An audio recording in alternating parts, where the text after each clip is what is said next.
the phenomena of anti-Semitism. I know some of you guys hate that word, but it is a real thing. The phenomena of anti-Semitism really, really reviving. So between the end of World War II and now, we have this post-World War II era. In that era, it was, if you were to tell people that hatred to Jews that was intricate with Nazi Germany, that's coming back. People wouldn't believe you. I would not have believed you if you were to tell me that 30 years ago. Well, I was barely alive. I was just born 30 something years ago, but I was a toddler. But if you were to tell me that, let's say when I was 21, 22, 23, I would be like, what? What are you talking about? Everyone loves Jews. They worship Jewish people. What are you talking about? America, this is like the most Zionist country in the world. But you're seeing everything changing now. It's unbelievable. It's so amazing to see the life that we became so accustomed to just dissipating before our eyes, dissipating like orange leaves in the fall breeze. You're seeing it right before your eyes. The world is changing. I remember when I was in high school, I had this teacher who we didn't like each other. We used to argue all the time. She was this Asian American woman, I remember. Hardcore Democrat, hardcore liberal. I mean, just whatever. We didn't get along. But let me know if the music is too loud, guys. She nonetheless was a history teacher. And she did tell us things that were factual as a history teacher. And I remember she told us this thing, and I did not believe it at the time. But again, I was like 13. No, not 13. I was probably like 14 at the time. But I remember she told us, she said, every 10 years, there is a major shift in culture that happens. Every decade, she said, you will notice a shift in culture. And I'm like, that sounds like bullshit. Every 10 years? Are you kidding me? That sounds like bullshit. I mean, 10 years ago, everything was everything was the same as now. What are you talking about? Of course, this was back in 2004, I want to say. 2004 or 2005. I think it was 2005. This was back in 2005, around that time. So, to be honest, life still kind of felt like the 1990s. You still kind of felt like you were in 1999. So, again, I wasn't feeling it. But, 2010 comes up. And the world starts looking different. All of a sudden, we have Obama as the president at this point. And then you see, I remember seeing all the economic travails that were happening in the world, in the United States and in Europe, the Greek financial crisis, and then you also saw movements like the Tea Party, Occupy Wall Street. The world was starting to shift. Society was shifting, and then you start to think, oh wow, that teacher of mine was right. Now, I wasn't thinking that in 2010, but looking back, I'm thinking that teacher of mine was right. She was absolutely right. Every 10 years, there is a seismic shift within culture, within society. And then in 2011, you start hearing about the Arab Spring. 2012, the Arab Spring. You have the Egyptian Revolution in the early 2010s or 20-teens. The Egyptian Revolution. Later on, the Syrian Revolution. Later on, you have a revolt in the Arab Peninsula. I think this I want to say in Bahrain, the Shiites tried to. Was it the Shiites? Yeah, the Shiites tried to revolt against the Sunni government. It didn't work. It was easily crushed. And then you had the whole thing in Libya. All these things were happening. You're like, wow, the thing that we were so used to in the Middle East, dictators, it was all coming down. It was all ending. That era was ending. Now, in the Middle East, you still have the Hashemite kingdom, but that could actually come to an end. You just never know. And I'm going to talk about that in a little bit here. But you begin to see the shifts. So if we are to anticipate major changes in society, then really we should not expect normal things to always be there. And we should also expect to really expect the unexpected. We should expect the unexpected. We should expect the unexpected, to put it in a more summed up fashion. We should expect the unexpected. because there's these major changes. And a lot of times these major changes are just human beings going back to things that their ancestors did, or their great-grandparents did, or their grandparents did. I mean, that's all it really is, right? In World War I, the Germans had a huge interest in controlling the Balkans. World War II, they had a huge interest in controlling the Balkans, and they armed Islamist people, and they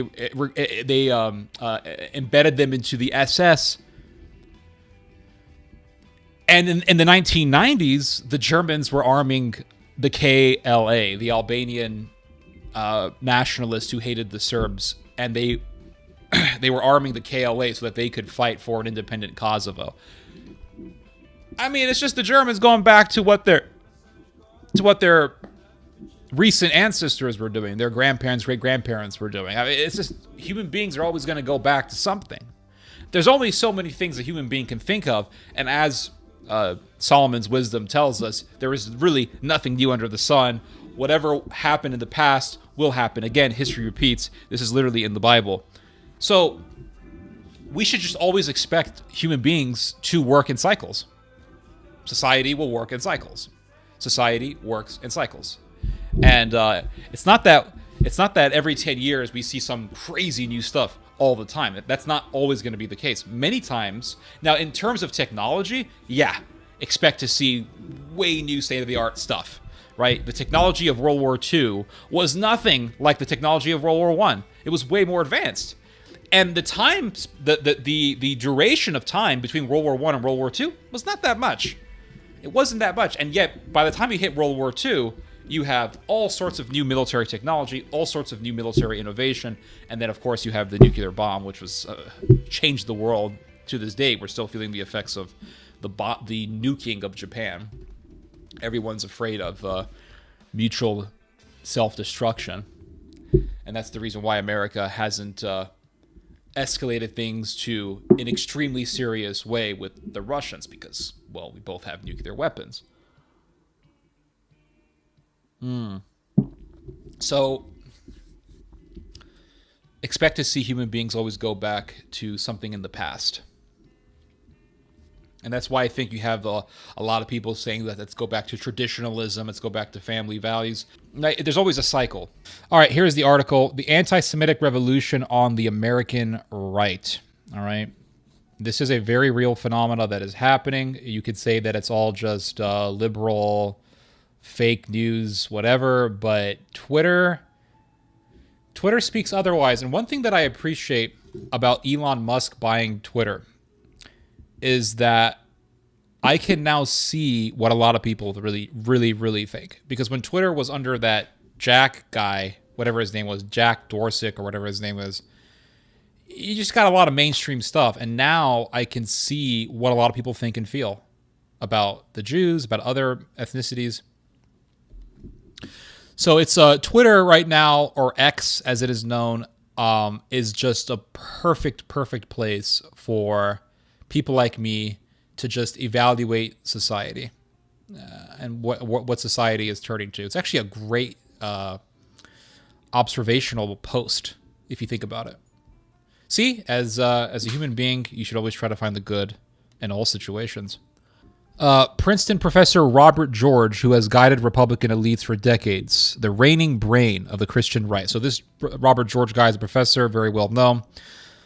Last year, he issued a stark warning to his ideological allies. Each time we think the horrific virus of anti-Semitism has been extirpated, it reappears. That's correct. He wrote in May of 2023, a plea to my fellow Catholics, especially Catholic young people, stay a million miles from this evil. Do not let it infect your thinking. When I spoke with George that summer, he likened his sense of foreboding to that of Heinrich Heine, the 19th century German poet who prophesied the rise of Nazism in 1834. So I read this about this Heinrich Heine guy, and I thought, well, I got to look this up, and I did. So this is what Heinrich Heine wrote in 1834.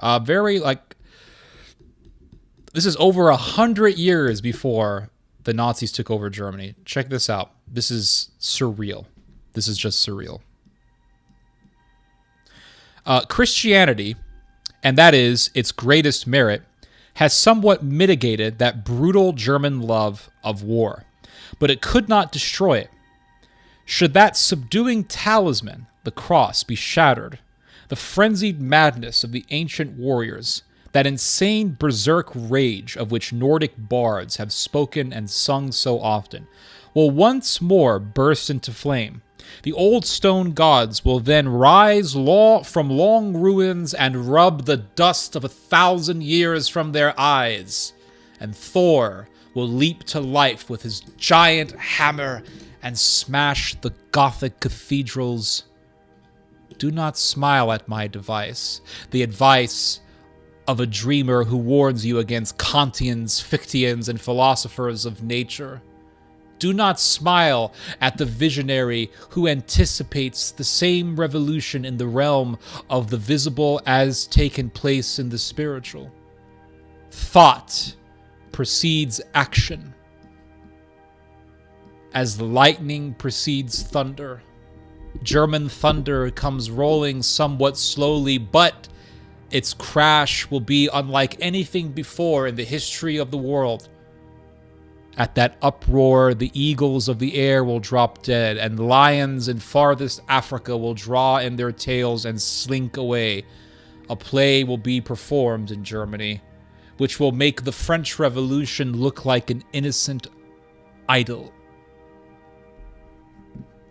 This dude wrote this 100 years before the Nazis even took power.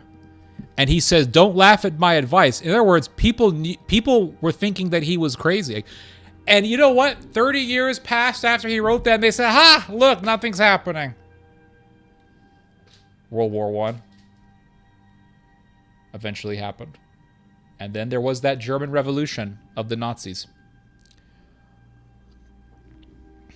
And it did create a stir unlike anything the world had seen. Now, this Hein guy was on to something. But he was very simple in his observation. He said, when Christianity dissipates, the Germans will go back to their pagan ways. And that is what happened, everyone. That is what took place. Let's go back to this article published by The Atlantic. So, 15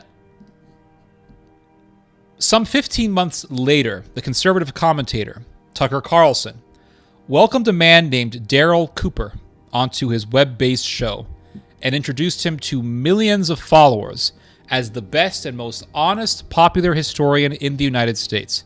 The two proceeded to discuss how Adolf Hitler might have gotten a bad rap and why British Prime Minister Winston Churchill was, quote, the chief villain of the Second World War. Now, mind you, in the same interview, and the article doesn't mention this, I don't know why, but in the same interview, Mr. Cooper tells Tucker Carlson that the extermination of millions of people was sort of an accident, that the Germans weren't really expecting to have so many people under their reign, and they didn't know what to do, so they just decided to do a wholesale massacre. Basically saying the Holocaust, just a big accident. You know, Germany, look, they put themselves into a position, and Adolf Hitler is chiefly responsible for this, but his whole regime is responsible for it, that when they went into the East in 1941, they launched a war where they were completely unprepared to deal with the millions and millions of prisoners of war, of local political prisoners and so forth that they were going to have to handle. They went in with no plan for that. And they just threw these people into camps, and millions of people ended up dead there. You know, you have like letters as early as July, August 1941 from commandants of these makeshift camps that they're setting up for these millions of people who are surrendering or people they're rounding up. And so it's 2 months after, a month or two after Barbarossa was launched. And they're writing back to the high command in Berlin saying, we can't feed these people. We don't have the food to feed these people. And one of them actually says, rather than wait for them all to slowly starve this winter, wouldn't it be more humane to just finish them off quickly now? Now, Tucker Carlson, I always knew he was trouble. Of course, he has said things that I agree with. Everyone says things that I agree with. But again, got to look at the motivation. And I remember Back in 2017, when Tucker Carlson replaced Bill O'Reilly, and I told people, I said, this is no damn good. I said that back in 2017 after Tucker Carlson took over Bill O'Reilly's position in Fox News. And I said, guys, this is no damn good. There is something evil about this, and it is connected to a Nazi revival. How did I know that? Well, because Tucker was quite friendly with Milo Yiannopoulos. And Milo Yiannopoulos is an evil, sinister person. We all know why. I remember there was this girl that I knew. She was a Catholic girl, and she had a conservative podcast on Facebook. This was back when Facebook was one of the main outlets for political expression. Now it's just a place where boomers meme. And people just watch their souls get sucked dry. But anyway,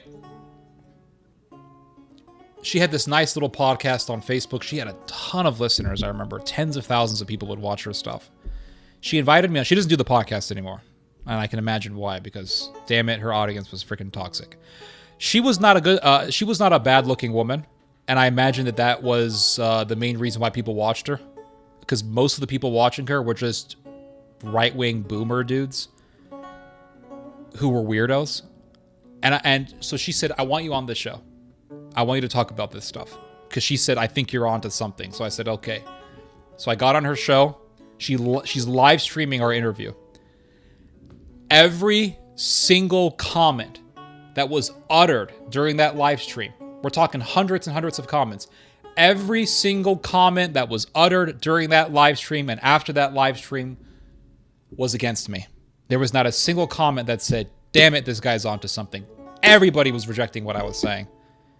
Nazism, revival of Nazism. This guy's an idiot. That's how people are. Carlson is no fringe figure, as all of you guys already know. His show ranks as one of the top podcasts in the United States. Videos of its episodes rack up millions of views. So this is a big void. This is not like, some obscure guy. And that's the thing I've been trying to tell you guys for years. It's no longer fringe. Racism, anti-Semitism, all these things, they are no longer fringe, guys. It's mainstream. And Elon Musk has been the spear holder, in a way, in this whole thing. He's been spearheading the whole thing. Buying X, allowing people to say whatever they want, and just letting the worms out of the jar.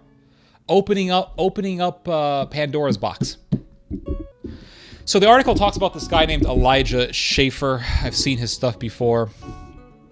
It says here that an influencer 2021 named Elijah Schaffer. So Elijah Schaffer joined thousands of Trump supporters storming the U.S. Capitol, posting live from House Speaker Nancy Pelosi's office. And again, a lot of right-wingers are like, January 6th, that was great. I never liked January 6th. I still do not like what happened on January 6th. And when January 6th was happening, I remember doing YouTube videos on it saying, guys, do not fall for this bullshit.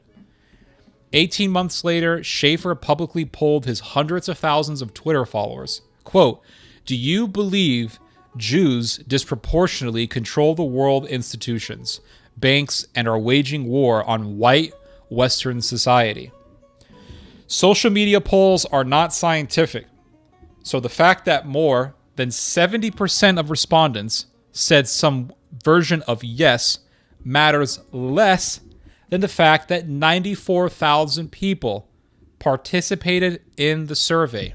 94,000 people participated in the survey. So 70% of 94,000 people said that Jews are running everything and they are at war against white people. Now, this is the very way of thinking that led to the Holocaust, by the way. This is it. If you read Nazi propaganda, this is what they were saying. They were saying that the Jews are running everything, they're controlling the world, and they're at war with German people and Aryan people. So it talks about Nick Fuentes and how Nick Fuentes went from fringe to becoming something of a major voice in internet politics. And it says here, when I began my career in 2017, this is Fuentes' quote here. When I began my career in 2017, Fuentes wrote in May of 2023, I was considered radioactive in the American right for my white identitarian race realist views in 2023. On almost every count, our previously radioactive views are pounding at the door of the political mainstream. And the article goes on to say, Fuentes is a congenital liar, but a year after this triumphalist pronouncement, his basic view, his basic point, is hard to dispute. So it's not just that Fuentes is anti-Semitic, it's that Fuentes is anti-Semitic and he is popular. That's the danger here. That's the ominous sign that I'm referring to. Last December, Tucker Carlson joined the popular anti-establishment podcast Breaking Points to discuss the Gaza conflict and accused a prominent Jewish political personality of disloyalty to the nation. And he said, quote, "They don't care about the country at all," he told the host, "but I do, because I am here. I'm from here. My family's been here hundreds of years. I plan to stay here. Like, I'm shocked by how little they care about the country, including the person you mentioned. And I can't imagine how someone like that could get an audience of people who claim to care about America, because he doesn't, obviously. The twist, he was not some far-left activist who had called America an irredeemably racist regime. Carlson was referring to Ben Shapiro, arguably the most visible Jewish conservative in America. So here's the thing. I don't like Ben Shapiro. Not a fan of him. I think he's a psychopath. He looks like a psychopath. He gives me psycho vibes. But at the same time, what's interesting to see is Ben Shapiro go from having this huge media empire to still having a huge media empire, but going through erosion. And by erosion, I mean he is gradually being surrounded by right-wingers who hate him. Now, remember the days when it was just lefties who hated Ben Shapiro? Remember that? It was just leftists, or mainly leftists, who hated him. And now you're seeing more and more people on the right hating Ben Shapiro, guys. Hating Ben Shapiro. Why? Because he's a Zionist Jew. That's the reason why. So it's all part of this zeitgeist that we are going through. That's what's happening. We're just going through a zeitgeist. We are returning back to how people used to think before the Holocaust was done and while the Holocaust was done. That's what it is. So Tucker was insinuating that Shapiro was a foreign implant secretly serving Israeli interest. The war in Gaza has placed Jews and their role in American politics under a microscope. Today, the Republican Party's establishment says that it stands with Israel and against anti-Semitism, but that stance is under attack by a new wave of insurgents with a very different agenda. You see, and this is what's happening. It's a shift in the right-wing movement. Before, it was just Zionism, pro-Israel, pro-America. Now it's America first, F Israel. And let the Jews in Israel die. Let Israel become a giant concentration camp. That's what's basically being said here. And so the article talks about Candace Owens. Owens can be found fulminating on her YouTube channel, 2.4 million subscribers, on X feed, 5.6 million followers, but about how a devil-worshipping Jewish cult controls the world and how Israel was complicit in the 9/11 attacks and killed President John F. Kennedy. Owens has also jumped aboard the Reich Rehabilitation Express. And then this is what Candace said. What is it about Hitler? Why is he the most evil? She asked in July. The first thing people would say is, well, an ethnic cleansing almost took place. And now I offer back, you mean like we actually did to the Germans. So it's deflecting from the Holocaust. Let's talk about the Germans. The way that we are viewing the Holocaust is changing. It's going from being Germans evil, Jews victims, to Jews evil, Germans are victims. You see what's happening here? It's very different from what we are used to. The whole thing is changing, guys. As one conservative columnist put it to me in August 2023, what you're actually worried about is not Trump being Hitler. And listen, Trump is not Hitler. He's not even close. Hitler and Trump can't even be in the same room together. Trump is really an old school America First Democrat. That's what Trump is. I don't think he's a Nazi. I think he's just an old school Democrat. Now, the thing is that Trump is starting a shift in American politics. He has started a shift in American politics. And this shift could go either in the direction of just continuing what Trump stands for, or it can shift to the more extreme right and actually become more of a racial ideology. As one conservative columnist put it in August 2023, what you're actually worried about is not Trump being Hitler. What you're worried about is Trump incentivizing anti-Semites to the point where a generation from now, you've got Karl Lueger, the anti-Jewish mayor of Vienna, who inspired Hitler. And 2 generations from now, you do have something like that. The accelerant that is social media discourse together with a war that brings Jews to the center of political attention could shorten that timeline. And Trump did say, and I had to underline this because it is kind of weird, if I don't win this election, Trump said last week, the Jewish people would have a lot to do with the loss. So could be that if Trump loses, they're going to say it's the Jews. In November, Musk, so talking about Elon Musk now. In November, Musk affirmed the Great Replacement theory, replying to a white nationalist who expressed it with these words, "You have said the actual truth." So I remember this. There was a guy on Twitter who said that Jews are against white people, and Elon Musk said, yeah, I completely agree. Really revealing Musk's ideology. Earlier this month, he shared Carlson's discussion of Holocaust revisionism with the approbation, quote, "Very interesting, worth watching." He deleted the tweet, but still, Musk is showing his agreement with this historian that Carlson spoke with, this historian who said that the Holocaust was basically an accident. 3 days after Carlson posted his Hitler apologetics, Vance, this is J.D. Vance, shrugged off the controversy and recorded an interview with him. And this past Saturday, the 2 men yucked it up on stage at a political event in Pennsylvania before an audience of thousands.